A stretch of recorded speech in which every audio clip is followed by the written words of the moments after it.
유다의 요시야 왕의 아들 여호야김 때 여호와께로부터 말씀이 예레미야에게 임하여 이르시되, 너는 네갑 사람들의 집에 가서 그들에게 말하고 그들을 여호와의 집 한 방으로 데려다가 포도주를 마시게 하라. 이에 내가 하바시냐의 손자요 예레미야의 아들인 야사냐와 그의 형제와 그의 모든 아들과 모든 레갑 사람들을 데리고 여호와의 집에 이르러 익달의 아들 하나님의 사람 하나님의 아들들의 방에 들였는데, 그 방은 고관들의 방 곁이요 문을 지키는 살룸의 아들 마세야의 방 위더라. 내가 레갑 사람들의 후손들 앞에 포도주가 가득한 종지와 술잔을 놓고 마시라 권하매, 그들이 이르되, 우리는 포도주를 마시지 아니하겠노라. 레갑의 아들 우리 손주 요나답이 우리에게 명령하여 이르기를, 너희와 너희 자손은 영원히 포도주를 마시지 말며 너희가 집도 짓지 말며 파종도 하지 말며 포도원을 소유하지도 말고 너희는 평생 동안 장막에 살아라. 그리하면 너희가 머물러 사는 땅에서 너희 생명이 길리라 하였으므로 우리가 레갑의 아들 우리 손주 요나답이 우리에게 명령한 모든 말을 순종하여 우리와 우리 아내와 자녀가 평생 동안 포도주를 마시지 아니하며 살 집도 짓지 아니하며 포도원이나 밭이나 종자도 가지지 아니하고 장막에 살면서 우리 손주 요나답이 우리에게 명령한 대로 다 지켜 행하였노라. 그러나 바벨론의 느부갓네살 왕이 이 땅에 올라왔을 때 우리가 말하기를, 갈대아인의 군대와 수리아인의 군대를 피하여 예루살렘으로 가자 하고 우리가 예루살렘에 살았노라. 그때 여호와의 말씀이 예레미야에게 임하여 이르시되, 만군의 여호와 이스라엘의 하나님께서 이와 같이 말씀하시니라. 너는 가서 유다 사람들과 예루살렘 주민에게 이르기를, 너희가 내 말을 들으며 교훈을 받지 아니하겠느냐.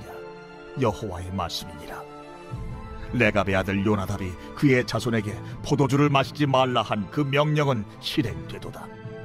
그들은 그 선조의 명령을 순종하여 오늘까지 마시지 아니하거늘 내가 너희에게 말하고 끊임없이 말하여도 너희는 내게 순종하지 아니하도다. 내가 내 종 모든 선지자를 너희에게 보내고 끊임없이 보내며 이르기를, 너희는 이제 각기 악한 길에서 돌이켜 행위를 고치고 다른 신을 따라 그를 섬기지 말라. 그리하면 너희는 내가 너희와 너희 선조에게 준 이 땅에 살리라 하여도 너희가 귀를 기울이지 아니하며 내게 순종하지 아니하였느니라. 레갑의 아들 요나답의 자손은 그의 선조가 그들에게 명령한 그 명령을 지켜 행하나 이 백성은 내게 순종하지 아니하도다. 그러므로 만군의 여호와 이스라엘의 하나님께서 이와 같이 말씀하시니라. 보라, 내가 유다와 예루살렘의 모든 주민에게 내가 그들에게 대하여 선포한 모든 재앙을 내리리니 이는 내가 그들에게 말하여도 듣지 아니하며 불러도 대답하지 아니함이니라 하셨다 하라. 예레미야가 레갑 사람의 가문에게 이르되, 만군의 여호와 이스라엘의 하나님께서 이와 같이 말씀하시기를, 너희가 너희 선조 요나답의 명령을 순종하여 그의 모든 규율을 지키며 그가 너희에게 명령한 것을 행하였도다. 그러므로 만군의 여호와 이스라엘의 하나님께서 이와 같이 말씀하시니라. 레갑의 아들 요나답에게서 내 앞에 설 사람이 영원히 끊어지지 아니하리라 하시니라. 할렐루야. 우리 찬양받게 합당하신 주님의 이름을 송축합니다. 우리 놀라우신 하나님 앞에 우리 감사와 찬양과 영광과 존귀의 큰 박수 올려드리겠습니다. 찬양받게 합당하신 주님, 우리를 여기까지 인도하시는 존귀하신 주님의 이름을 송축합니다. 열방과 세계 가운데 주님으로 영광을 받아 주시옵소서. 할렐루야. 하나님의 놀라운 은혜 가운데 우리 한몸 잃은 포도의 성도들 한번 바라보시면서요, 오늘 이 시간 영상으로 함께 예배하는 우리 글로벌 포드 식구들을 향해서도 우리 엄마 따뜻한 사랑과 격려와 축복의 박수를 서로에게 보내도록 하겠습니다. 주님의 놀라우신 은혜가 우리 모두에게 있게 되기를 주님의 이름으로 축복합니다. 네, 여러분, 오늘이 섬유센터에서 드리는 마지막 예배입니다. 지난 2년의 시간 동안 포도의 길이 되어주신 주님 앞에 감사와 찬양을 올려드립니다. 본래 다음 주부터 새로운 예배 처소에서 예배 드릴 예정이었는데요. 지난 한 주 새로운 처소 이전에 있어서 여러 가지 문제 상황에 직면했습니다.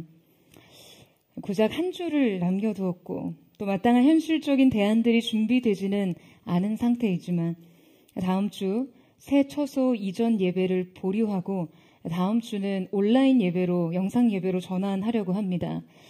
성도님들의 많은 기대와 또 준비가 있으셨기에 또 이러한 변동 상황들이 죄송스럽지만 교회가 이 시간을 스스로 선택하고 또 하나님 앞에서 모든 것을 백지화하며 다시 주님 앞에 엎드리는 시간을 결코 헛되이 생각하지 않으셨으면 합니다.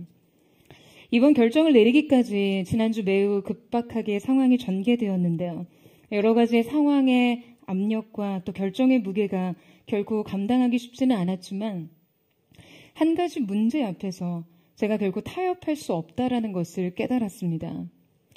여러분, 우리는 주님을 마음껏 예배하기 위해 광야로 나왔습니다.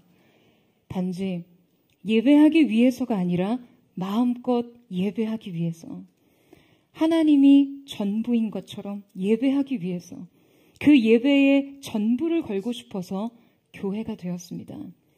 포드처치는 매우 독특한 예배적 정체성을 가진 교회입니다. 그런데 이 예배적 자유가 조금이라도 제한되는 상황이라면, 그것은 아무리 좋은 환경이라 할지라도 우리는 우리 자신을 지켜낼 수가 없습니다. 이번 결정은 우리가 정말 중요한 가치와 우리 자신의 교회됨을 지키기 위해서는 반드시 다시 묻고 확인하며 가야 하기에 내려진 결정입니다. 제가 얼마 전에 강단에서 설교하면서 그런 말씀을 드렸었죠.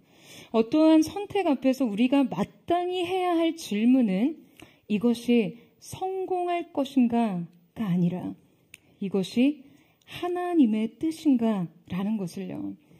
저는 이 선택의 무게 앞에서 바로 이 믿음을 증명해내야 했습니다. 안정과 성공이 아니라 가치를 선택할 수 있는 믿음이요. 여러분, 저는 우리의 인생에 있어서 가장 중요한 기회란 성공 기회가 아니라 하나님께 기억될 수 있는 믿음을 드리는 기회라고 믿습니다. 저는 포드가 그 기회를 얻었다라고 생각합니다. 우리가 지켜야 할 것들을 위해서 기꺼이 위험을 감수할 수 있는 믿음이 있는지, 앞에 놓인 불확실성을 받아들일 수 있는 믿음이 있는지 그 믿음의 실전에 직면했습니다. 여러분, 포드의 믿음이 그저 말에 있지 않고 행함에 있기 위해서 우리는 이 과감한 결정을 기쁘게 받아들이고 다시 기도하고자 합니다. 이 결정이 현실의 눈으로 봤을 때는 보장된 미래를 유보하는 어리석은 결정 같아 보여도 영적인 세계 안에서는 우리가 반드시 통과해야 할 믿음의 길을 돌파하는 일이라 믿습니다. 사랑하는 여러분, 아무것도 염려하지 마십시오. 교회에 허락하신 한 해 약속의 말씀을 붙잡고 기도해 주십시오. 여호와는 나의 목자시니 내게 부족함이 없으리로다. 그가 나를 푸른 초장에 누이시며 쉴 만한 물가로 인도하시는도다. 주님이 우리를 누이실 것입니다. 푸른 초장과 쉴 만한 물가에서 만납시다. 할렐루야. 우리 옆에 사람에게 이렇게 한번 축복하며 인사하셨으면 좋겠는데요. 푸른 초장과 쉴 만한 물가에서 만납시다. 네, 주님의 인도하심을 따라 바로 그곳에서 다시 만나는 우리 모두가 되기를 축복합니다. 데니얼 웨그너가 실험한 북극곰 효과라는 연구가 있는데요. 자, 여러분, 빙하 속 하얀색 북극곰을 생각하지 마세요. 절대로 떠올리지 마세요. 생각해서 지우세요. 라고 하면요, 이거 100% 생각하게 되어 있다는 거죠. 오히려 각인이 되어서 지워지지 않습니다. 자, 마찬가지로 산에서 나무들 사이로 스키를 타는 이 산악 스키의 경우 장애물이 엄청 많아요. 저 나무에 절대 부딪히면 안 돼요. 라고 하면 사방이 그냥 여기도 장애물, 저기도 장애물, 그러면 내내 부딪힐 수 있는 장애물만 보입니다. 그러면 산악 스키를 타는 것이 불가능해진다는 거예요. 반면에 어떻게 되더라도 빈 공간이 보일 거예요. 주변에 뭐가 오건 빈 공간을 찾아서 나가세요 라고 하면 아무리 많은 장애물이 있더라도요, 여러분, 내 눈에 보이는 것은 빠져나갈 빈 공간의 길이 보인다는 거예요. 우리의 생각의 포커스를 어디에 두느냐에 따라서 누군가는 장애물만 보는 반면 누군가는 그 장애물을 뚫고 가는 길을 본다는 것이죠. 여러분, 우리의 믿음, 우리의 신앙생활도 마찬가지입니다. 이 시대 바알에게 무릎 꿇지 않는 7천인으로 산다는 것이 여러분 이거 얼마나 무모하고 어려워 보이나요? 하지 말아야 할 것이 너무 많고 너무나 많은 위험 부담이 따릅니다. 그러니까 이 부르심과 말씀이 그냥 온통 삶에 놓인 장애물처럼 느껴져요. 그러면 아무것도 못합니다. 아무것도 할 수 없어요. 그때 우리는 다르게 보고 다르게 생각해야 합니다. 믿음으로 어떻게 이 상황을 뚫고 나갈 것인가? 어떻게 돌파하고 이길 것인가를 생각하면 길이 보입니다. 하나님께서 말씀하셨다면 반드시 그렇게 해낸다고 생각한다면 승리와 영광, 거룩으로 향해 열린 믿음의 출구가 보일 것이에요. 여러분, 오늘 본문 속에 바로 이런 사람들의 이야기가 등장합니다. 우리는 함께 성경에 등장하는 매우 낯선 가문의 이야기를 살펴보려고 하는데요. 교회 평생 다녔어도 이런 사람들의 이야기는 처음 들어본다라고 생각하시는 분들이 계실지 모르겠어요. 오늘 우리가 함께 믿음의 본을 따르고자 하는 사람들은 바로 레갑 자손입니다. 자, 함께 오늘 본문 1절에서 2절 말씀을 같이 한번 읽어보도록 하겠습니다. 시작. 유다의 요시야 왕의 아들 여호야김 때에 여호와께로부터 말씀이 예레미야에게 임하여 이르시되 너는 레갑 사람들의 집에 가서 그들에게 말하고 그들을 여호와의 집 한 방으로 데려다가 포도주를 마시게 하라 하시니라. 자, 여러분, 예레미야 이 35장은요, 남유다 왕국 말기에 굉장히 혼란스러운 시기를 배경으로 하고 있습니다. 우리가 지난주에도 함께 살펴봤지만 예레미야 선지자가 활동하던 시기에 이 남유다는요, 매우 비극적인 시대였습니다. 그러니까 예레미야의 사역은 먼저 남유다의 종교개혁을 이끌었던 의로웠던 왕인 이 요시아의 집권 시기에 시작됐습니다. 그러나 이 요시아의 갑작스러운 죽음 이후에 곧바로 여호아하스, 여호와김, 여호야긴, 그리고 마지막으로 시드기야에 이르기까지 굉장히 복잡한 왕권의 변화 과정이 있었고요. 오늘 본문은 여호와김 통치 시기에 일어난 일입니다. 이 시기는 이집트와 바벨론의 열강들이 세력 다툼과 침공으로 인해서 이 대외적으로 매우 혼란스러운 시기였어요. 자, 그런데 바로 이때 하나님께서는 예레미야에게 매우 독특한 명령을 내리십니다. 바로 너는 레갑 사람들의 집에 가서 그들에게 말하고 그들을 여호와의 집 방으로 데려다가 포도주를 마시게 하라 하는 것이었어요. 자, 그렇다면 왜 갑작스럽게, 왜 하나님께서는 이 사람들을 불러들여 이렇게 알 수 없는 명령을 내리시는 걸까요? 이 메시지의 의도는 무엇일까요? 여러분, 우리가 하나님의 숨은 뜻을 알기 위해서는요, 먼저 이 레갑 사람들이 과연 누구인지를 살펴봐야 합니다. 자, 여기에서 말하는 레갑 사람들이라고 하는 것은 레갑 족속을 의미합니다. 이들은 성경 속에서 의미 있게 등장했던 경우가 바로 이 모세의 장인이었던 이드로를 통해서인데요. 모세의 장인 이드로는 겐 족속으로 출애굽 이후에 모세의 중요한 조언자로서 그의 삶을 후원하며 하나님께 헌신된 삶을 살게 됩니다. 그리고 이 이드로의 후손들인 겐 족속은요, 모세와 이드로의 관계를 계기로 이스라엘 백성들과 함께 남유다, 그 유다 남방에 거주하게 되죠. 오늘 말씀의 주인공 레갑 자손들은 바로 이 이드로의 후손 겐 족속의 한 분파인데요. 그러니까 이들은 이스라엘 백성이 아니었던 거예요. 이방 족속이었습니다. 그런데 바로 그 후손들을 지금 하나님께서 매우 구체적으로 정확하게 지목하시며 이들을 성전에 데려다가 포도주를 먹게 하라는 거예요. 사실 이것만으로 우리가 하나님의 의도를 쉽게 이해할 수 없습니다. 그런데 이 명령을 통해 레갑 자손이 누구인지 드러나면서 또 이 명령 안에 담겨진 매우 깊은 의미를 우리가 깨닫게 되는데요. 자, 우리 5절에서 7절 말씀을 같이 한번 읽겠습니다. 시작.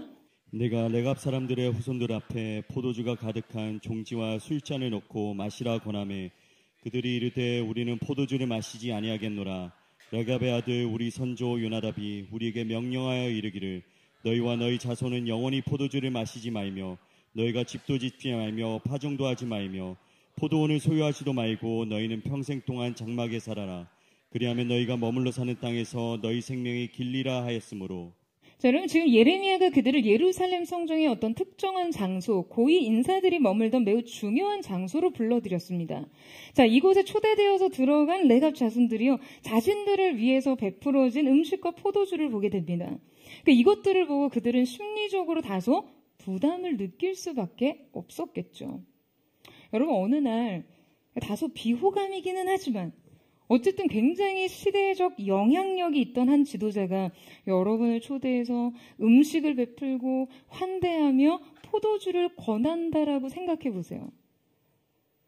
뭐 영문도 모르고 따라가긴 했지만 그래도 사람이 자신들을 위해서 이렇게 호의를 베푸는데 여러분 이걸 어떻게 안 받습니까? 거절하는 것 자체가 신뢰죠. 눈치도 없고 매너도 없이 행동하느니 그래도 상대의 권위와 이 정성을 봐서라도 딱 한 잔 아니면 한 모금 할 수 있는 거 아니에요? 여러분 괜찮아요. 뭐 고개를 좀 끄덕인다고 제가 뭐 여러분을 판단하겠습니까? 그래도 사회생활을 좀 하려면 그래도 이 정도는 타협을 해야 하지 않겠어요? 이런 게 바로 융통성 아니겠습니까? 뭔가 함정 질문 같은 느낌이다. 여러분 역시 이럴 때 목이 굳은 포드처치 성도들을 축복합니다. 여러분 그런데 이때 그들의 반응이요 우리에게 매우 신선한 호기심을 갖게 해요. 바로 지금 이 선지자의 명령을 거부하는 그들이 드러낸 자신들의 정체성에 관한 것이에요. 여러분 지금 그들이 예레미야가 건넨 이 포도주를 거부하며 뭐라고 하고 있죠? 지금 자신들은 이 포도주 마시기를 거절하겠다는 거예요. 이유인 즉슨 자기 선조 요나답이 우리에게 명한 그 명령을 준수하기 위해서라는 거죠. 그러면서 지금 요나답이 그의 후예들에게 명한 명령들을 줄줄이 이야기합니다. 그 내용이 이러해요. 첫째, 포도주 먹지 말라. 둘째, 집도 짓지 말고 파종도 하지 말고 포도원도 소유하지 마라. 셋째, 평생 장막에서만 살아라. 그러니까 말하자면 유랑 생활을 하라는 거예요. 여러분 이거 말도 안 돼요. 이게 무슨 망언도 아니고 뭐 이런 유언이 있습니까? 이거 뭐 살라는 말입니까? 살지 말라는 거죠. 누가 이 명령을 지키며 살 수 있어요? 그런데 놀랍게도 250년이 지난 이 시점 그 요나답의 후예들의 선언은요 우리 모두를 깜짝 놀라게 합니다. 그들은 그들의 선조가 자신들에게 명령한 모든 말을 순종하여 평생 동안 포도주를 안 마셨고 집도 안 지었고 포도원과 밭, 심지어 종자조차도 다 가지지 않았고요. 장막에 살면서 요나답이 명한 대로 다 지켜 행했다는 거예요. 충격 그 자체입니다.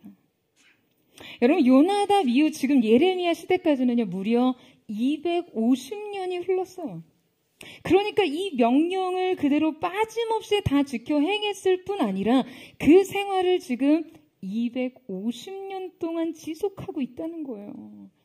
여러분 뭐 이렇게 살면 누가 밥 줍니까? 누가 돈을 주나요?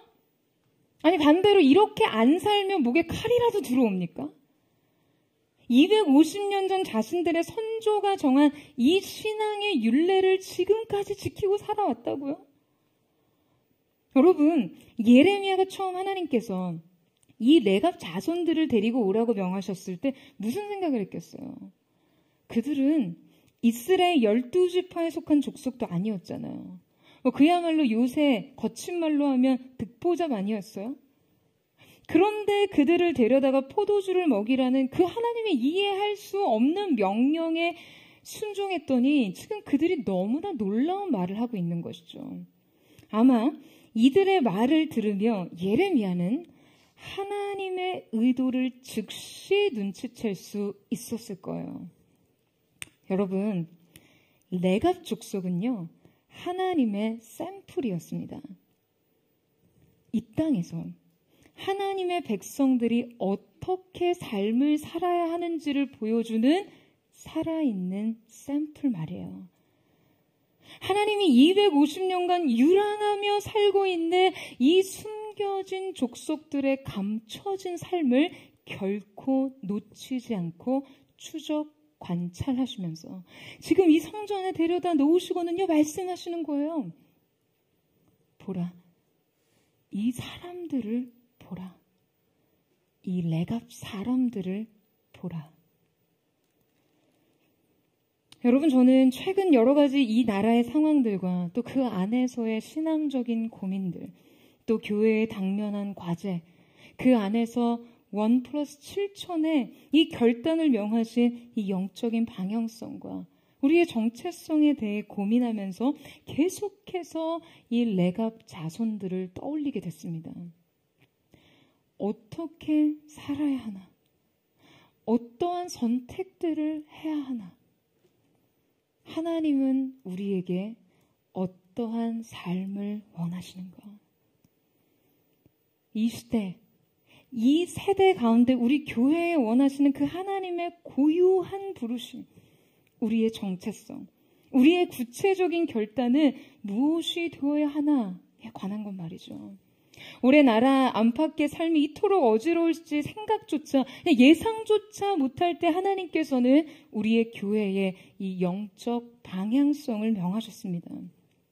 너희는 바알에게 입맞추지 않고 무릎 꿇지 않은 남은 자가 되라. 그저 생존자가 아닌 생명의 진정한 전달자의 삶을 살라. 할렐루야. 여러분, 이 정체성과 방향 속에 영적인 깊은 책임과 무게를 느낍니다. 주님께서 원하시는 우리의 삶, 우리의 태도, 우리의 결단, 그것이 무엇이냐 말이죠. 오늘 우리는 레갑 자손들을 통해 어떠한 믿음의 태도를 배워야 하는지, 그들은 어떠한 신앙의 정신을 지키고 살아가고 있는지를 살펴보고자 하는데요. 레갑 족속을 통해 배울 수 있는 믿음의 결단 첫 번째는 생존이 아닌 보존을 위해 살라입니다. 여러분, 지금 그들이 예레미야에게 포도주를 마실 수 없다라고 선언하면서 그 이유를 지금 뭐라고 설명하고 있습니까? 바로 자기의 선조 요나답이 명한 일을 지켜야 한다는 거예요. 그렇다면 대체 요나답은 누구이며 왜 이런 명령을 내린 것일까요? 우리가 이 요나답이 누구인지 알기 위해서는요, 열왕기하 10장까지를 거슬러 올라가야 합니다. 열왕기 10장 23절 말씀에 보면 그의 조상 요나답은 예후와 함께 바알 선지자들을 척결한 사람으로 기록되어 있습니다. 당시 상황은 이러했어요. 그들은 북이스라엘의 최악의 왕이었던 이 아합과 이세벨이 치리하던 때에 살고 있었습니다. 이때 엘리사가 제자 한 사람을 보내서 예후에게 기름을 붓고 그를 이스라엘의 차기 왕으로 세우죠. 예후는 아합 가문에 대한 하나님의 심판을 수행할 왕으로 세움을 받습니다. 그러니까 예후가 왕에 등극하자마자 즉시 아합 세력을 척결하며 왕권을 장악했어요. 그리고 이때 동시에 바알을 섬긴 모든 선지자들을 대거 척결합니다. 당시 집권 세력에게 전면적인 쿠데타를 일으킨 거예요. 자, 그런데 바로 이때 이 바알 선지자들을 척결하는데 결정적인 역할을 했던 사람이 바로 이 여호나답이라고 기록된 레갑의 조상 요나답입니다. 동일 인물이에요. 열왕기하 10장 15절에 보면요, 예후가 이 일을 위해 여호나답에게 아주 직접적인 러브콜을 합니다. 그러니까 아마도 이 레갑의 아들 여호나답이 당시 사회의 지도자로서 신망이 두텁고 굉장한 영향력을 가진 인물이었던 것 같아요. 그리고 여호나답이 이 제안에 응하자 이 둘의 정치적 결합은 곧장 바알 선지자들을 제거하기 위한 계략으로 이어집니다. 그들은 당시 종교 지도자들에게 바알을 위해 제사를 드린다는 거짓 공표를 하고요. 바알 선지자들과 바알의 숭배자들을 모두 바알 신전에 모이게 한 후 이들을 한날 전부 처형합니다. 그리고 이 신전을 헐고 심지어 이 장소를 변소로 만들었다고 해요. 그러니까 바알의 신당과 그 종교적 잔재들을 아주 모욕적으로 사용하는 것이죠. 여러분, 이 사건은요, 북이스라엘의 바알 숭배 종식의 매우 상징적인 일이었습니다. 북이스라엘에서 바알 숭배를 제거하는 매우 중요한 전환점이 됐던 거예요. 그러니까 이 사건을 통해 여호나답은요, 예후 왕조의 기틀을 다진 영웅이 되었어요. 자, 그렇다면 여러분, 이후에 이 여호나답의 행보는 어땠을까요? 이제 이 예후 왕조에서 최고의 실세가 되지 않았겠습니까? 여러분이 한 왕조의 기틀을 다지는데 엄청난 공을 세웠다고 생각을 해보세요. 한 나라의 왕조가 바뀌고 엄청난 정치적 급변 시기에 새로운 집권 세력에 대한 혁혁한 공을 세웠다라고 생각해보세요. 목숨 걸고 새 왕조를 위해 싸웠고 그 정치 개혁과 쿠데타를 성공적으로 이끌었는데 이건 당연히 기득권 세력이 될 수밖에 없죠. 여호나답의 가문은 이제 예후 왕조에서 큰 부귀와 영화를 누릴 만하지 않습니까? 여러분, 그런데 놀라운 것은요, 이 사건 이후에 여호나답의 행보예요. 여호나답은 이때 결단합니다. 그는 예후와의 정치적 연대를 모두 끊어버리고 오직 하나님께 헌신된 삶을 살고자 한 것이죠. 여러분, 우리는 이 선택을 통해 지금 그가 이 아합의 추종자들, 이세벨의 후견인 정치 기득권 세력이었던 바알의 선지자들을 척결했던 이 일이 결코 단지 정치적 행위가 아닌 신앙적 결단이었다라는 것을 알 수 있습니다. 여러분, 반면에 예후는요, 왕위에 오른 후에 안타깝게도 이스라엘의 선왕으로 남지 못합니다. 그는 바알 숭배로부터는 돌아섰지만 금송아지 숭배에 빠져 앞선 왕들과 같이요, 신앙의 혼합주의를 택해요. 그러니까 바알 숭배로부터 돌아선 그의 선택이 온전히 하나님을 향한 믿음 위에서 한 것이 아닌 자신의 정치적 이익과 생존을 위한 것이었음을 알 수 있죠. 여러분, 실제 예후는요, 바알 숭배 척결에 매우 결정적인 역할을 한 사람이었어요. 그러니까 바알에 대한 그 하나님의 심판을 그를 통해 끝내 이루신 것이거든요. 하지만 놀랍게도 그는 누구에게도 결코 하나님의 편의 사람으로 기억되지 못합니다. 여러분, 바로 이래서 우리의 동기가 이토록 중요합니다. 우리의 마음이 어떠한 선택이든 무엇을 하든 그것이 하나님을 향한 자신의 결정이 되지 못할 때 여러분, 우리는 얼마든지 형편없어질 수 있다는 거예요. 여러분의 섬김이 어떠한 공헌을 했든지, 여러분의 과업이 어떠한 변화를 일으켰든지, 여러분에게 주어진 어떠한 일을 성공적으로 완수했든지 간에 하나님 앞에선 여러분의 내적인 동기가 바르지 못할 때 그것은 결코 여러분 인생의 열매가 될 수 없습니다. 모든 것을 이루고도 아무것도 남기지 못하는 거예요. 여러분, 예후가 하나님의 역사 가운데 이토록 결정적으로 쓰임을 받고도요, 결코 하나님의 사람으로 기억될 수 없었던 것을 늘 기억하세요.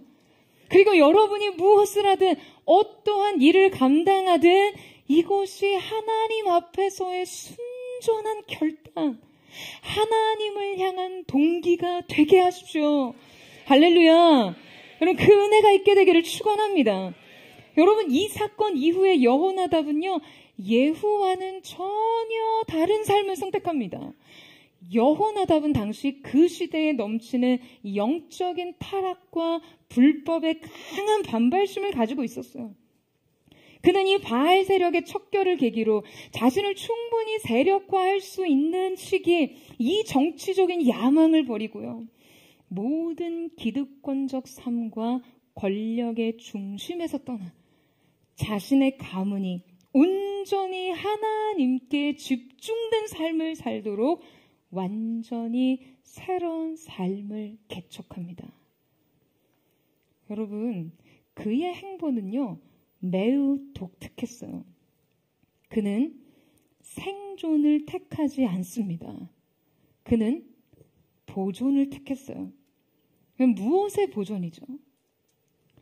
여호와 하나님을 향한 절대적 신앙의 보존이요, 하나님을 향한 전적인 충성과 충절의 보존이요, 신앙의 가치와 순결에 대한 보존이요, 이것이 그의 선택이었습니다. 여러분, 전에도 말씀드렸지만 우리의 인생은요, 어떠한 지점에서는 결국 양자택일적인 문제에 직면합니다. 그러니까 마치 햄릿이 죽느냐 사느냐 그것이 문제로다라고 한 것처럼요, 인생은요, 둘 중 하나를 선택해야 끝날 때가 있어요. 하나님이냐 바알이냐, 생존이냐 보존이냐, 십자가냐 자아냐, 돌파냐 회피냐, 책임이냐 비겁함이냐, 이 양자택일의 문제 말이죠. 여러분, 이때 무엇을 선택하시겠어요? 여러분, 무엇으로부터 뒤에서 돌아서시겠어요? 무엇을 붙잡으시겠어요? 여러분, 주님을 선택하십시오. 진짜 삶을 선택하세요. 때로는 그 어떤 작고 사소한 일일지라도 가치의 문제에 있어서는 회피하지 마시고 직면하세요. 둘러대고 타협하고 대충 넘어가지 마시고요. Yes or no 선택하시고 아니면 아니라고 말하세요. 여러분, 저는 저와 여러분이 하나님의 사람으로 기억될 수 있는 순전한 동기와 중심과 믿음의 결단이 있기를 주님의 이름으로 축원합니다. 하나님의 일에는 결정적으로 쓰임 받았으나 하나님의 사람으로 기억될 수 없는 인생 마시고요, 오직 하나님의 시선 속에 순결한 믿음의 결단자로 기억되는 저와 여러분 되시기를 주님의 이름으로 축원합니다. 레갑 족속을 통해 배울 수 있는 믿음의 결단 두 번째는 신앙의 정절을 위해 불신앙과 단절하라입니다. 여러분, 여호나답은요, 바로 이 바알 척결 사건을 기점으로 자신뿐만 아니라 자기의 온 가문, 자신의 후예들의 삶에 대해서도요, 강력한 신념과 원칙을 수립합니다. 이 원칙은 크게 세 가지로 분류되는데요. 포도주를 먹지 말 것과 집을 짓거나 포도원을 소유하지 않으며 장막에 거한다는 엄숙한 서약이었습니다. 그가 내린 이 신앙적 결정들의 의미를 제대로 이해하기 위해서는요, 그 문자 그대로의 해석보다 그가 이 원칙들을 통해 과연 무엇을 추구했는지를 살펴봐야 합니다. 그렇다면 이 삶의 원칙은 영적으로 어떠한 결단을 의미하는지 우리가 좀 더 깊이 살펴보려고 하는데요. 자, 가장 먼저 그는 포도주를 마시지 말도록 명령합니다. 이것으로 자신의 육체적 방종과 무절제한 삶을 극단적으로 경계한 것이죠. 그러니까 하나님을 섬기기 위해서 무엇을 금해야 하는지를 분명하게 분별한 것이에요. 그것은 바로 바른 분별력입니다. 그러니까 맑은 정신과 절제된 삶을 통해서 세워지는 분별력 말이죠. 뿐만 아니라 당시 사회에서 술이라는 것은요, 근동지방의 모든 제의와 연결됩니다. 그러니까 이방의 제사 문화는요, 이 포도주 문화와 뗄래야 뗄 수가 없었어요. 바알과 아스타롯을 숭배하는 의식은 사치스러운 술잔치로 진행이 되었고요. 이때 술 취함은 신들과의 교감을 촉진하는 매우 중요한 매개체가 되었습니다. 그러니까 바알의 제단에서는 그냥 상상을 초월하는 매우 음란하고 방탕한 의식이 행해졌는데, 바로 이때 이 의식을 고취시키는 중요한 역할을 술이 했던 것이죠. 그러니까 술을 마시지 않겠다는 것은요, 결코 이 문화에 합류하지 않겠다는 거예요. 그러니까 술 없이 있을 수 없는 이 제의에 결코 동참하지 않겠다라는 것입니다. 여러분, 포스처치의 다른 예배에서도 설명드렸지만 당시의 바알 숭배는 단지 종교적 의식으로서 뿐만 아니라 근동 지방의 문화 형식으로 그들 삶에 매우 뿌리 깊게 자리 잡고 있었어요. 그러니까 이들은 술을 결단코 마시지 않겠다는 선언을 통해서 이 문화 자체와 자신을 완전히 분리시키고 있는 것이죠. 시류에 결코 편승하지 않겠다는 거예요. 군중에 의해 좌우되지 않겠다는 거예요. 문화적으로 좀 소외되면 어때요? 생활 좀 단조로우면 어때요? 이 쾌락적 삶이 훼손하는 신앙적 가치를 반드시 지켜야 하기 때문에 자신은 결코 평생 이 금기를 세우겠다는 거죠. 사랑하는 여러분, 여러분 인생에도 금기를 세우세요. 여러분, 저는 지금 술을 먹고 안 먹고의 문제를 이야기하는 것이 아닙니다. 청년 세대는요, 이 문제에 대해 너무 용기가 없는 나머지 이 지엽적인 논쟁에 너무 집착하려고 해요. 성경에 술 취하지 말라고 했으니 딱 취하기 전까지 그냥 술 마시는 건 괜찮지 않나요? 예수님도 포도주를 드셨던데. 제가 얘기했어요. 예수님께서 새벽 오히려 미명에 매일같이 하나님과 교제하며 기도의 자리에 서시고 오직 아버지의 뜻을 따라 그 나라를 추구하며 사시고 자기 십자가를 지셨던 것처럼 그렇게 살고 포도주 마시라고요. 여러분, 결단의 용기가 없는 나머지 지엽적인 논쟁에 집착해요.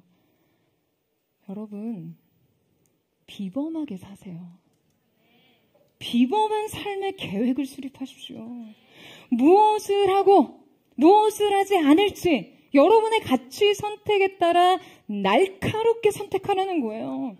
내 마음을 뒤흔드는 문제, 영적 가치를 해치는 문제, 내 정체성을 흐릿하게 하는 문제, 무절제를 일으키는 문제, 그 문제에 대한 분명한 금기를 정하십시오. 두 번째 원칙은 무엇이었죠? 바로 집을 짓지 말고 유목 생활을 하라는 것이었어요. 여러분, 여호나답은요, 굉장히 분명하게 그들에게 살 집을 짓지 말고 정착 생활을 하지 말며 장막에 거하라고 명령합니다. 이거 정말 아무리 생각해도 너무 과격한 명령이에요. 여러분, 지금 이게 얼마나 살아가는 일에 대해서 극단적인 결단입니까? 대체 이 조상님 왜 이러시는 거예요? 여러분, 여호나답은요, 이스라엘의 영적 타락과 부패의 본질을 정확하게 파악했습니다. 그들이 가나안 땅에 살면서 그때 비로소 그들은 땅을 소유하고 집을 지었고 정착 생활을 시작했어요. 그들은 이 정착 생활로부터 바알 신앙에 매우 깊이 빠지게 됩니다. 바알로부터 완전히 뒤돌아서기 위해서는 정착 생활을 포기하는 편이 낫다라고 생각했던 거예요. 그렇다면 세 번째 원칙이 무엇이었죠? 농사 짓는 것을 금합니다. 정말 이 조상님 정말 보자 하니까 아니 여러분 지금 먹고 살기 힘들어 죽겠는데 심지어 너무나 구체적으로 파종도 하지 말고 포도원과 밭도 소유하지 말라고 했어요. 그래서 실제 이 레갑 자손은 250년 동안 종자조차 가지지 않았다는 거예요. 여러분 지금 이게 무슨 말입니까? 살라는 거랍니까? 죽으라는 겁니까? 여러분 다 먹고 살기 위해서 하는 거잖아요. 그런데 지금 씨도 뿌리지 말고 밭도 소유하지 말라뇨. 대체 왜 이러는 겁니까? 여러분, 지금 여호나답이 이 삶의 대원칙을 수립한 이유가 무엇인가요? 앞서 말씀드렸듯이 그는 바알 선지자를 척결한 후 이 뜻밖의 삶의 행보를 선택한 것이죠. 그가 택한 삶의 모든 방식은요, 그러니까 반바알적인 거예요. 안티바알. 그것이 여호나답의 가치 선택이었어요. 그가 바알 선지자와 숭배자들을 북이스라엘에서 뿌리채 뽑아놓고서 한 결단은 다시는 바알을 자기의 삶에 다시 심지 않겠다는 거예요. 여러분, 우리가 앞서 자주 나눴던 것처럼 바알은 농경의 신이었죠. 따라서 여러분, 그 땅에서 농사를 지낸다는 것은요, 가나안의 토착민에게 있어서는 바알에 대한 의존성이 생길 수밖에 없는 그 문화적 환경에 속하게 됩니다. 그래서 그는 농사에 있어 비를 부르고 풍작을 가져오는 바알에 대한 의존성을 그냥 애초에 그 가능성을 아주 근본적이고 원천적으로 차단하기 위해 그냥 아예 농사를 거부하기에 이른 거예요. 농사를 지으면서 기우제 지내고 풍작 기원하는 농경 문화에 그 문화적으로 분리될 수 없으니 아예 씨도 뿌리지 마. 종자도 소유하지 마. 포도원 일구지 마. 이 의존 관계 차단해. 이 의존 문화 몸담지 마. 이 극단적인 선택이 바로 여호나답의 결단이었던 것이죠. 여러분, 제가 지금 이 말씀을 우리가 1차적으로 그냥 문자적으로 해석하고 적용해서 우리 집도 사지 말고요. 땅도 사지 말고 계약도 하지 말고 개발도 하지 말고 우리 이 시대 21세기 유목민으로 살아가라 라고 지금 제가 말씀드리는 건가요? 여러분, 그렇게 적용하시면 큰일 납니다. 말씀 자꾸 그렇게 문자 그대로 적용하시면 너무 큰 오해가 생겨요. 여러분, 지금 여호나답의 이 결단이 무엇으로부터 돌아서기 원하는 것인지를 정확히 아셔야 돼요.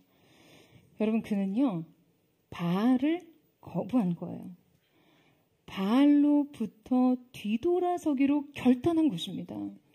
나는 어떠한 일이 있어도 여호와 하나님을 향한 이 신앙으로부터 결단코 뒤돌아서지 않으리.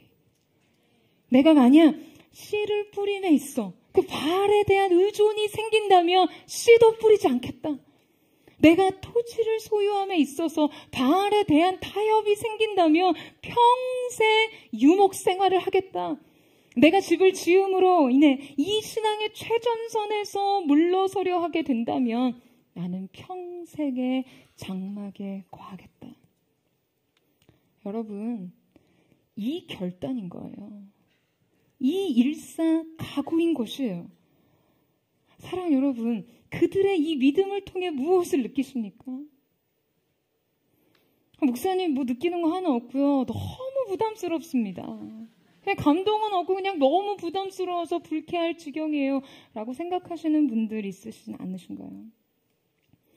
여러분, 근데 신앙이 여러분에게 아무런 부담도 주지 않고 믿음이 여러분에게 아무런 불편을 주지 않는다면 다시 생각해 보세요.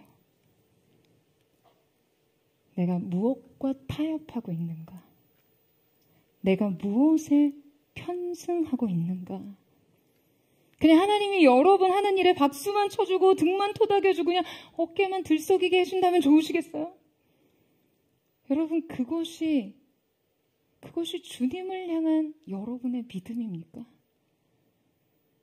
여러분, 오늘날 쾌락이 개인과 사회의 주인 노릇을 하는 시대 가운데 살고 있습니다. 그 삶의 즐거움을 여러분의 인생의 목적으로 삼으시겠어요? 이 시대 성도 여러분, 각자의 짐을 지세요. 각자의 부담을 느끼세요. 내가 내 평생 주님을 위해 해야 할 일은 무엇인가? 내가 주님 편에 서기 위해서 무엇으로부터 돌아서야 하는가? 내가 믿음을 지키기 위해 무엇을 거부해야 하는가? 여러분, 그 정립이 필요합니다. 여러분, 요새 포드처치가 함께 매일 모여서 기도하면서 특별히 이 나라를 위한 기도를 쉬지 않고 있습니다. 가뜩이나 최근 여러 정치적인 상황들 때문에 머리 아픈데 자꾸 교회가 나라 기도하고 책임을 강조하니 불편한 분들도 계시죠. 정치 얘기하려는 건가? 벌써 예민한 마음이 생겨요. 여러분, 저는 지금 단지 정치의 이야기를 하고자 하는 것이 아닙니다. 이 시대에 지켜야 할 우리의 믿음에 대해서 이야기하고 있어요. 여러분, 다만 우리가 이때 기억해야 할 것은요, 본래 정치의 영역, 이 세속 권력의 영역은 분명 진리의 영역과 결코 완전히 일치될 수 없는 영역입니다. 어떠한 정치 사상도 어떠한 정당도 진리를 100% 대변할 수 없어요. 여러분, 정당은요, 정치 집단이에요. 영적인 공동체가 아닙니다. 따라서 진리의 영역과 세속 정당의 이념을 지나치게 일치시키는 것은 매우 위험합니다. 뿐만 아니라 교회가 지나치게 권력을 손에 넣으면 교회가 부패하기 쉬워요. 그래서 이 두 영역은 적절히 분리가 되어야 합니다. 여러분, 이것은 일치가 아니라요, 소속의 영역이에요. 세속 정치 영역은 반드시 이 진리 아래 확립되어야 합니다. 여러분, 아멘이세요? 법과 정책의 영역이 진리를 거스르는 방향을 향해 가면 안 된다는 거예요. 따라서 이 시대의 성도들은 정당의 정책과 이념이 신앙적 가치 아래 속한 것인지를 들여다봐야 합니다. 어떠한 정책들이 이 시대 성도들이 하나님 앞에서 그분의 의와 신앙적 가치를 지킬 수 있게 하는지, 그 법안들이 신앙의 자유를 방해하고 제한하는지, 하나님이 정하신 가치의 질서와 기준을 훼손하는지, 그것을 검열하고 견제하는 것, 그 정치적 책임 또한 여러분, 이 시대 성도들의 막중한 책임입니다. 여러분, 그 책임을 회피하거나 무관심하다가는요, 성도의 신앙과 삶은 침해당합니다. 왜 그렇습니까? 여러분, 정치, 경제, 사회, 문화, 교육, 여러분, 이 배후에서 누가 일합니까? 정사와 권세와 이 어둠의 세상 주관자들과 악의 영이 일하고 있잖아요. 성경이 분명하게 말하고 있습니다. 여러분, 믿음이 세속적인 삶과 분리될 수 있습니까? 아니에요, 여러분. 여러분, 믿음이 세속적인 삶을 다스릴 수 있게 해야죠. 가장 정치적인 행동조차도 100%의 영적 결단으로 살았던 여호나답을 기억하시면서요, 여러분, 이 시대의 정책들도 좀 들여다보세요. 여호나답의 정치적 행동으로 해석될 수 있는 것에 있어서도 그는 100% 영적 결단으로 나아갔습니다. 우리의 믿음이 삶의 진짜 기능을 하고 하나님의 주권이 우리의 삶 속에 진정으로 선언되기 위해서는 여러분, 우리가 기꺼이 마땅히 이 책임을 감당해야 하는 것입니다. 여러분, 그렇다면 바로 이때 이 레갑 자손들의 믿음을 하나님께서 주목하시며 또 예레미야에게 그들의 믿음을 드러내시는 이유는 무엇입니까? 여러분, 주님께서 예레미야에게 말씀하십니다. 너는 가서 예루살렘 주민들에게 말하라. 무엇을요? 14절에서 16절을 보세요. 내 백성조차 아닌 이 이방의 족속, 레갑 자손들을 봐라. 그들이 250년 전 그들의 선조의 말을 어떻게 준행하는가 보라. 그가 흙으로 돌아간 그들의 선조들의 명령을 어떻게 지키며 사는가 보라. 이미 죽어 땅에 묻힌 그들의 조상들의 이 신앙을 어떻게 붙잡고 살아가는지를 보라. 250년이 흘러 죽고 죽은 그들의 아비들의 가치가 어떻게 그들의 삶에 생생히 살아있는지를 보라. 그런데 지금 너희들은, 내 백성들은 내 말을 듣지 않는다. 그들에게 말하여도 듣지 아니하고 불러도 대답하지 아니한다. 선택받은 백성이라는 자부심만 있을 뿐 나에 대한 의의 결단은 눈꼽만치도 없는 이 백성을 보라. 내 피조물이, 내 백성이, 내 자녀들이 살아있는 나의 명령, 천지 만물을 창조하고 그 모든 만물을 다스리는 나의 명령을 준행하지 아니하는도다. 여러분, 이 하나님의 호소를 이해하시겠어요? 전능자의 이 절규가 들리십니까?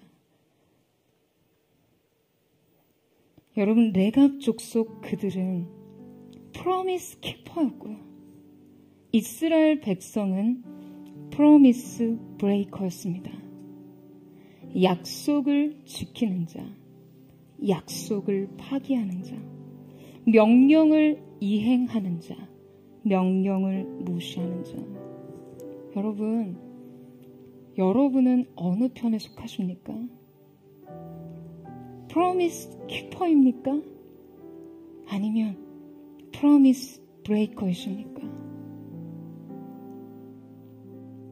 여러분, 오늘날 여러분의 삶의 현장에서 여러분의 결단은 무엇인가요? 주님을 위한 이 예배조차 작정하지 못하고 주님을 향한 마음의 중심조차 결단하지 못하는 자들, 나의 영향력, 나의 세력과 나의 기득권, 나의 편의, 나의 쾌락, 그 어느 것도 조금도 내려놓지 못하면서 주님을 따른다고 말할 수 있습니까? 주님을 섬기기 위해 어떠한 불편도 감수하지 못하면서 과연 주님을 위해 산다고 할 수 있습니까? 해야 할 때 하지 못하고, 아니요 라고 해야 할 때 아니요 라고 하지 못한다면, 여러분, 우리의 고백은, 우리의 믿음의 고백은 허상에 불과한 것 아닙니까? 여러분, 한 번뿐인 삶입니다.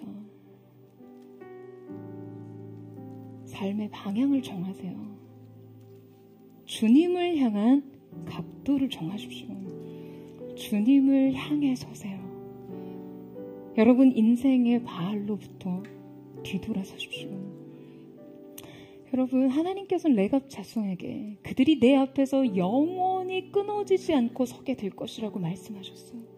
느헤미야가 성전 재건을 할 때 레갑 사람들이 폐기물과 불결한 것들을 성문 밖으로 내보내는 문이었던 분문을 중수했다라고 기록합니다.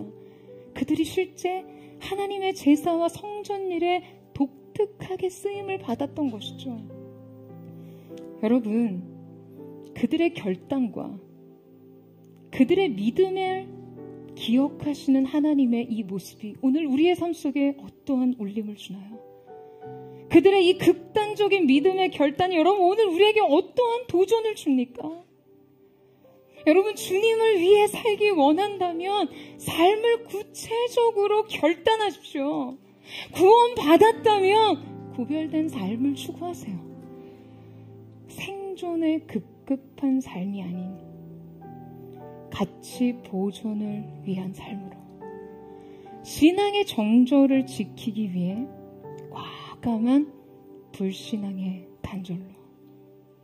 여러분, 저는 사랑하는 포드처치가 정말 이 시대의 레갑 자손이 되기를 축원합니다.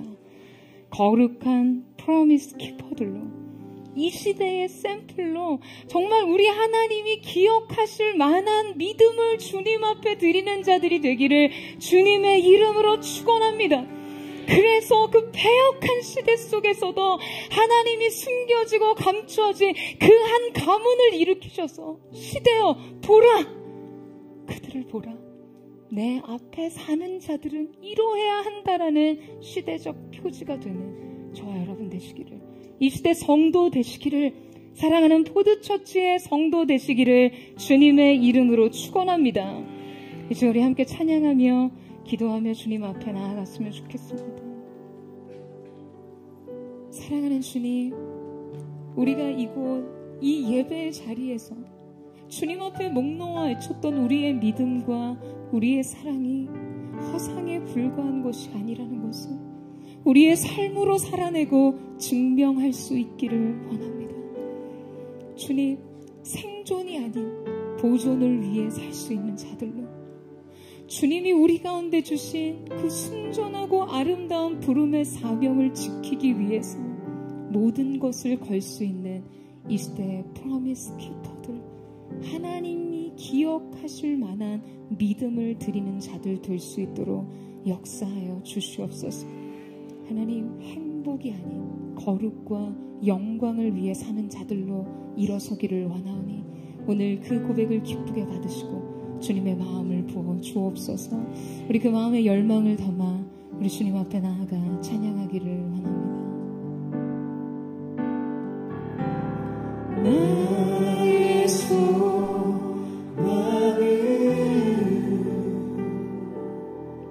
주 곁에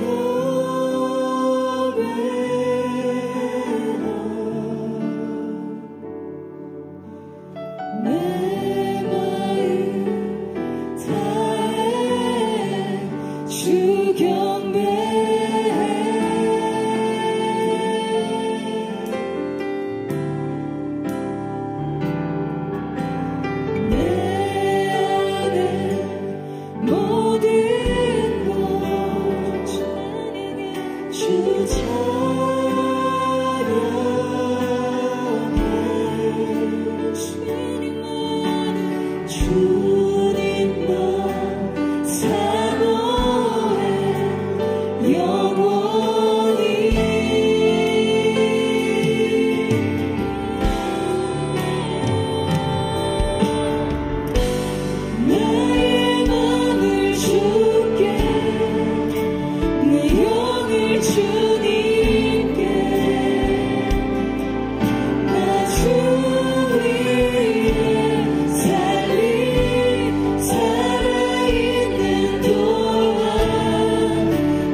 주 위에 살리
사랑하는 주님, 생존이 아닌 보존을 위해 살았던 이 시대 레갑 자손과 같은 자들이 포도꽃을 통해 일어나게 하여 주십시오. 인생의 성공과 인생의 안정을 위해 사는 자들이 아닌 하나님의 영광과 주님의 주권을 위해 사는 자들이 일어나게 하여 주시옵소서. 사랑하는 여러분, 우리가 주님 앞에 순전하게 우리의 마음을 새로이 드릴 수 있게 되기를 원합니다. 사랑하는 주님, 이 시대 하나님께서 찾으시는 그 믿음의 샘플이 우리가 되기를 원합니다. 우리가 주님 앞에 드렸던 아멘으로 고백했던 우리의 입술의 고백을 우리의 삶으로 살아내고 증명할 수 있는 이 시대의 레갑 자손이 될 수 있기를 원합니다. 인생의 수많은 장애물 눈앞에서도 하나님께서 말씀하셨다면 반드시 그것을 해내고야 합니다. 그래서 하나님께서 여신 그 길을 발견하는 자들, 인생의 포커스가 다른 자들, 주님 앞에서 새로운 관점으로 인생을 사는 자들, 주님이 우리에게 남기신 믿음의 가치를 생명보다도 소중하게 여길 수 있는 순결한 이 시대의 레갑 사람들이 사랑하는 주님의 교회를 통해 일어나게 하여 주시옵소서. 사랑하는 주님, 사랑하는 주님, 주님께서 포도처치를 재난 가운데 부흥을 외치는 교회로 불러주셨습니다. 오늘 이 시간 우리가 우리의 생존이 아닌 주님의 영광을 위해 살기를 원합니다. 말씀의 가치를 지켜내는 거룩한 이 시대의 레갑이 되기를 원하오니 주님 우리 가운데 기름 부어 주시옵소서. 하나님의 사람들은 주님의 영광을 위해 일어날지어다. 우리 그만 고백하며 주의 이름을 짓고 기도합니다. 주여, 사랑하는 주님, 우리의 삶을 살아가는 순간 그 생존을 위해 사는 자들이 되지 않게 하여 주시고 우리가 믿음으로 이 시대를 살아가는 시대의 믿음의 샘플이 되게 하여 주시옵소서. 이 시대의 믿음의 거짓말이 되게 하여 주시옵소서. 하나님 앞에 드렸던 우리의 믿음을 기꺼이 우리가 삶으로 증명해내게 하시고 우리 앞으로의 모든 위험을 감수할 수 있는 믿음의 가기가 준비될 수 있도록 역사하여 주시옵소서. 우리 앞에 세상의 분노와 영화와 성공과 그 안정이 있다 할지라도 이것이 나를 향한 부르심의 생명을 훼손할 수 있다면 기꺼이 그 앞에서 믿음을 결단하실 수 있는 거룩한 중심의 불도 하나님의 사람들 그 하나님의 사람들이 이룰 수 있도록 역사하여 주시옵소서.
이 예배 가운데서 주님 앞에 아멘이라고 고백했던 그 믿음을 삶으로 증명해내기를 원하십니까? 여러분 사모하고 갈망하세요. 아멘이십니까? 그렇다면 이 시간 우리의 인생 과연 무엇으로부터 뒤돌아서야 하는지, 우리의 인생의 발은 무엇입니까? 풍요와 번영과 성공과 형통을 주겠다고 손짓하며 우리를 부르는 이 세상 문 앞에서 여러분 진정 뒤돌아 하나님을 향해 설 수 있는 믿음의 결단이 오늘 여러분의 것이 되기를 축복합니다. 하나님이냐 바알이냐, 십자가냐 자아냐, 책임이냐 비겁함이냐, 돌파냐 회피냐, 여러분 결정하세요. 이 세상의 모든 물질 만능주의, 성공 제일주의, 이 모든 세상의 우상으로부터 뒤돌아서는 은혜가 있게 되기를 예수님의 이름으로 축원합니다. 정치, 경제, 사회, 교육, 배후에서 일어나는 정사와 권세와 세상 모든 주관자들과 악의 영들에 대해서도 영적인 책임을 회피하지 않고 믿음으로 시대를 견인하며 돌파하는 거룩한 하나님의 사람들 될 수 있도록 역사하여 주시옵소서. 사랑하는 여러분, 결정적으로 하나님 앞에 쓰임받고도 하나님의 사람으로 기억되지 못했던 예후와 같이 사시겠어요?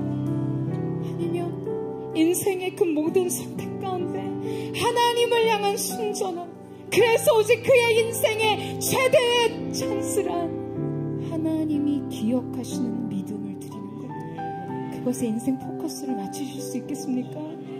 사랑하는 주님, 주님 앞에 포도쳤지 주님의 교회가, 주님이 사랑으로 이 광야에 불러주신 주님의 교회가 주님 앞에 서 있습니다.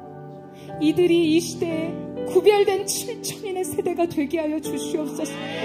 1+7천의 시대, 거룩한 레갑 자손들이 일어나 십자가를 향해 서게 하여 주시옵소서. 세상의 번영과 성공을 등지고 주님의 영광을 향해 서는 은혜가 있을지어다. 모든 물질 만능주의, 성공 제일주의, 모든 중독과 악한 영들의 견고한 지 예수님의 이름으로 명하노니 끊어질지어다.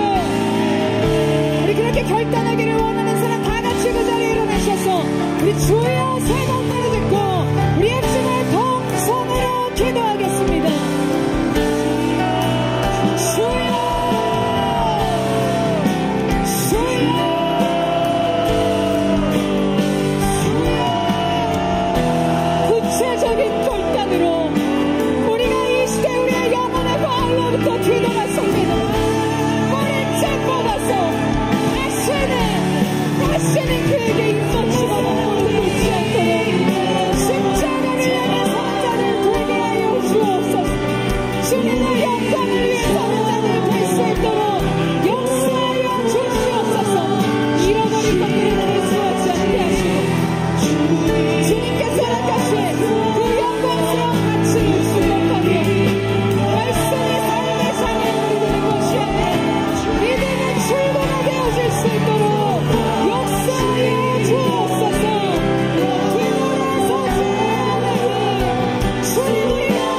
우리가 주님 편에 서기를 원합니다. 이 시대 감춰진 자들이라 할지라도 주님이 추적하시고 관찰하셔서 시대의 샘플, 시대의 표지, 프로미스 키퍼들로 세우시는 그 영광의 은혜가 주님의 몸된 교회 가운데 임하기를 원합니다.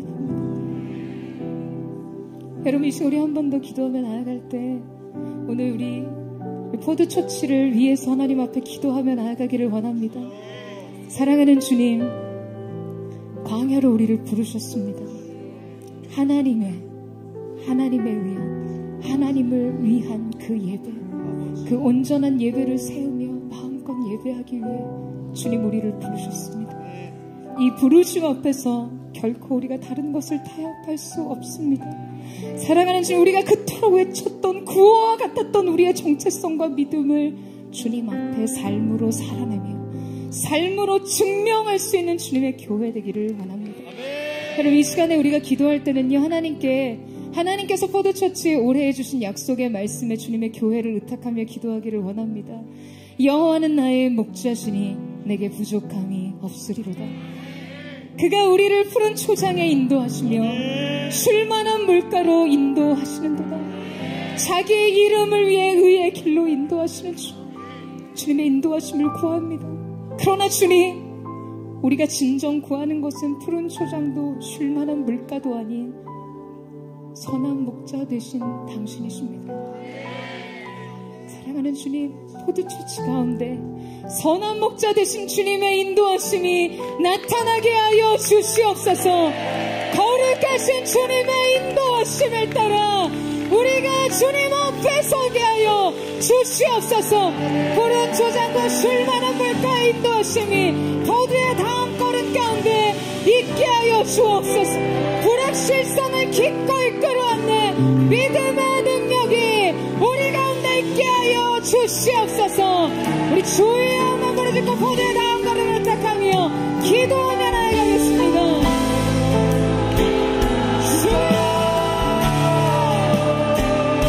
사랑하는 주님, 주님의 교회의 인도자가 되신 주님, 주님이 이 교회의 머리가 되시고 주님이 이 교회의 주인이 되시고 아버지, 오늘 우리를 붙들어 주셔서 선한 목자 되신 주님을 따르는 거룩한 성도들 가운데 마침내 주께서 이끄시니 푸른 초장과 쉴만한 물가로 교회를 인도하시는 우리를 마주하게 하여 주옵소서.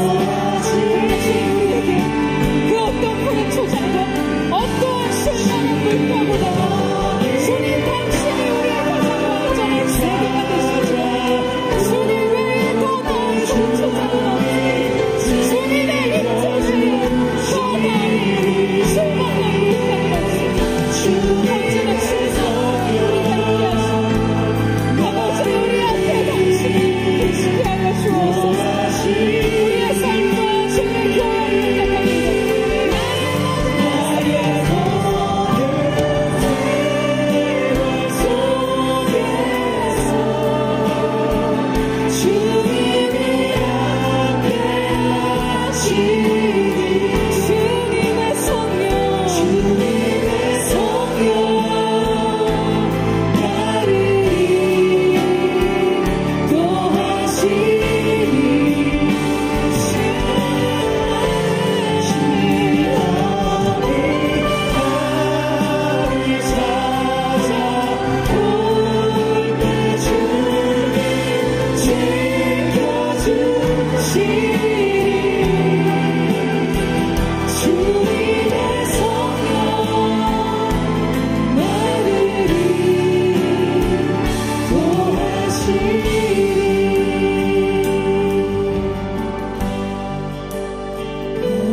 주께서 인도하시니 두려움 없네. 또 감사해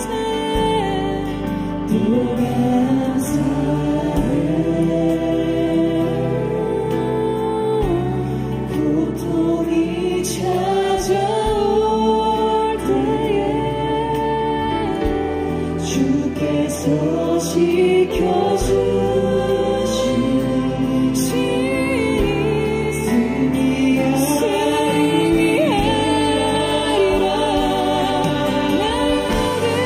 나의 모든 생활 속에서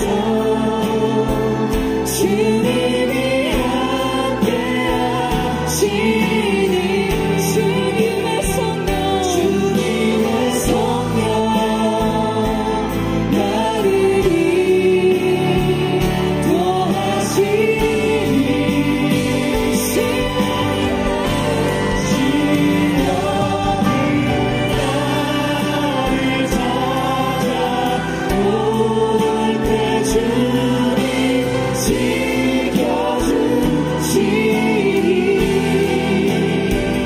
주님의 성령 나를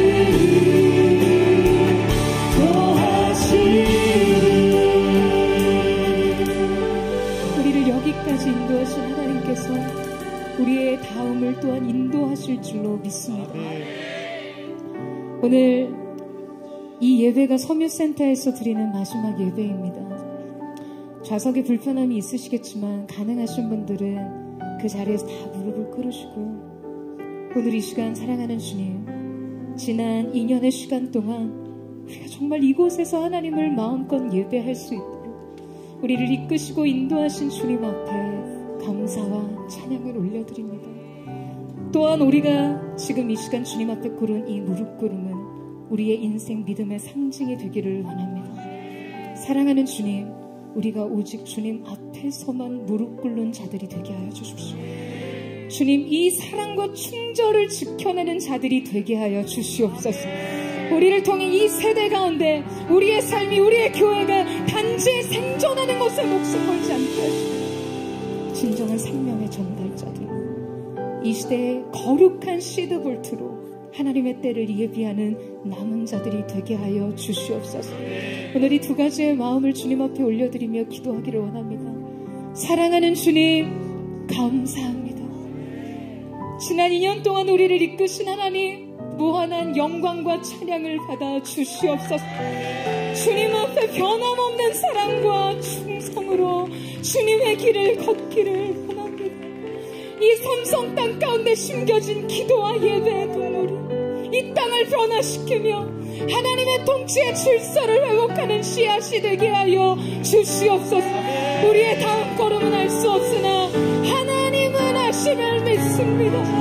오직 주님 앞에만 무릎 꿇는 순결한 세대로 주님 앞에 구별되이 살게 하여 주시옵소서. 우리 그 하나님 앞에 감사하며 주여 내 믿고 닦다며 기도하겠습니다.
주님, 오직 주님 앞에서만 무릎 꿇겠습니다. 오직 하나님의 임재와 영광 앞에서만 엎드리겠습니다. 오늘 사랑하는 포도의 성도들 가운데 성령님 안수하여 주십시오. 새 믿음과 순결한 중심과 주님을 향한 순전한 사랑이 오늘 우리의 것이 될 수 있다. 언제나 우리의 인생 앞에 주님을 모시며 주님 앞에 우리가 있도록 주님 역사하여 주시옵소서. 지난 2년간 서민센터에서 예배할 수 있도록 허락하신 주님 앞에 감사와 찬양을 올려드립니다. 주님, 주님의 몸된 교회가 이 시대 하나님께서 받으시는 그 아름다운 예배를 계속해서 드릴 수 있도록 역사하여 주시옵소서. 우리는 선한 목자 되신 주님을 원합니다. 주님이 우리의 완전한 세계이십니다. 주님이 우리의 푸른 초장이요 쉴만한 물가가 되십니다. 주님을 따르는 포도처치의 다음 걸음에 완전한 하나님의 은혜가 예비되게 하여 주시옵소서. 영광과 찬양과 존귀와 능력이 주께 있음을 선포합니다.